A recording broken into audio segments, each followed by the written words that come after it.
In Middletown, Delaware, a giant skull grins at you from a cornfield, and you know you found it. 1,700 acres dedicated to all things dark and evil. Frightland. So everybody in Delaware knows Frightland. It's like what you would expect in a horror movie, like people jumping out at you. People love Frightland. I mean, it's amazing. We've had people come up from Georgia just to come to Frightland. I've seen a really big person that you would not think would be scared drop to the ground. It's all just bloody fun.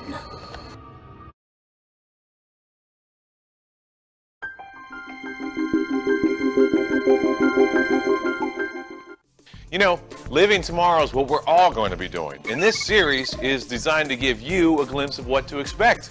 Now, it's not pie in the sky, distant future stuff either. It's all in development right now, and you can expect to see it in your world in the next 5 years. For example, television. Even today you can interact with it somewhat. Expect that to get much more sophisticated in the future. The Living Tomorrow TV is fully high def, a necessity for the coming age of digital television. By 2009, all sets in the United States will have to be digital to function. That's when the federal government will officially switch the broadcast standards from analog to digital. Some countries like the Netherlands are already all digital.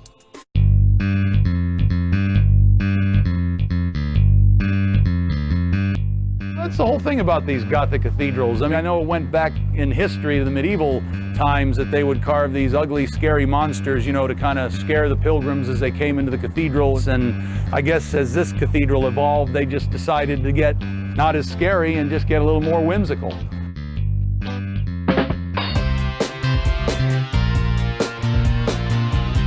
Construction began in 1907 and was completed 83 years to the day later in 1990. There was once a movement that this would be America's Westminster Abbey. The only president of the United States buried in the District of Columbia is Woodrow Wilson, and he's buried right here at the National Cathedral on the south side of the nave. The medieval tradition was allowing the stone carvers to use their imagination on the exterior of the cathedral. Look at this guy here. He's eating a chicken leg or something. You know, why? I don't know. There it is, some guy eating a chicken leg. My name is Doug Conan. I'm President and CEO of the Campbell Soup Company. Touch points are the multiple interactions we all have every day. The typical thought is that these interactions and encounters and interruptions during the day are keeping us from doing our real work. Meta and I believe that those touch points, those connections, those brief encounters and interruptions are the real work. And so you need to make the most of all those interruptions. You need to connect with people in a compelling way. When you do, you start to bring your leadership philosophy and strategies to life. Meta and I have known each other for about 20 years. We first met when I was attending the Executive Development Program at the Covey Leadership Center. She was the director of that program.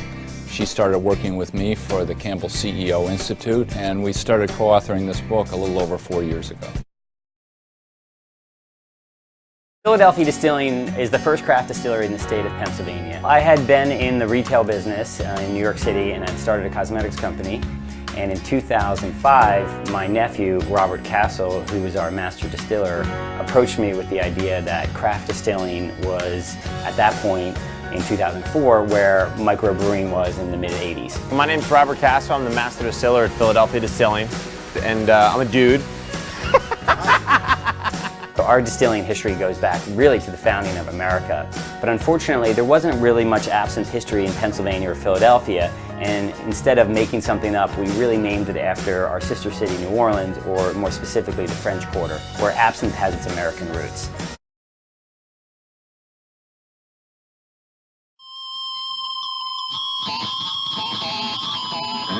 Back in the day, I mean, I don't know, everyone's heard the one song, like, where do all the hippies meet? South Street, South Street. I mean, in the 70s, this was pretty much like a meeting place for most, like, hippies and different things like that. Being someone from South Philadelphia, as children, we came up here because South Street represents the edge the cutting edge of society, if you will. South Street's pretty much the real deal.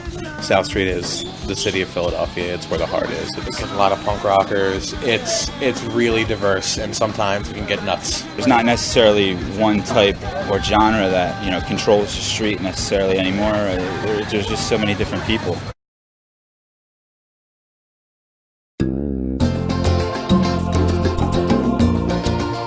Hi, I'm Matt Rodriguez with AOL Travel, and we are standing in the famous Reading Terminal Market in Philadelphia.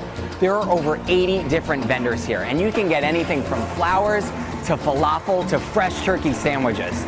We're going to take you through the ins and outs, and the one rule you need to know before we start, you better be hungry, baby.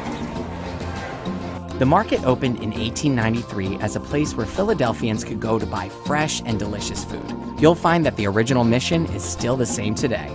One of the market's first food stands is Bassett's Ice Cream, now run by the founder's great-great-grandsons. It's been serving up scoops since the beginning. We were the first ones to sign a lease with Reading Market way back in 1892. Really? And we are the only one still here. What's the most popular flavor here? Guess. Chocolate? No. Vanilla? Yes. We have 40-some flavors and of it's ice cream. Vanilla? Vanilla accounts for 50% of the sales. 50%? Yeah. It's going to be a good vanilla. It's the best in the world.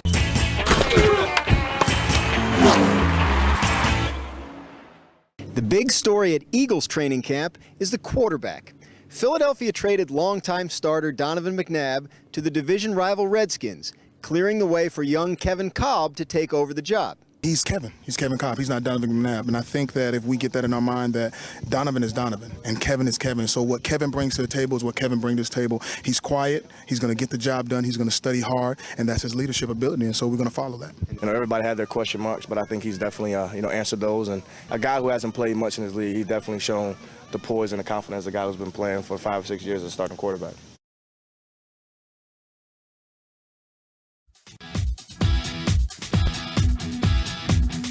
If you're looking for a place to come, hassle-free, lay back, you gotta check out the Town Tavern. We're right next to NYU. We're near all of the nightlife that's going on. Town Tavern has a lot of different things, a little bit of something for everybody.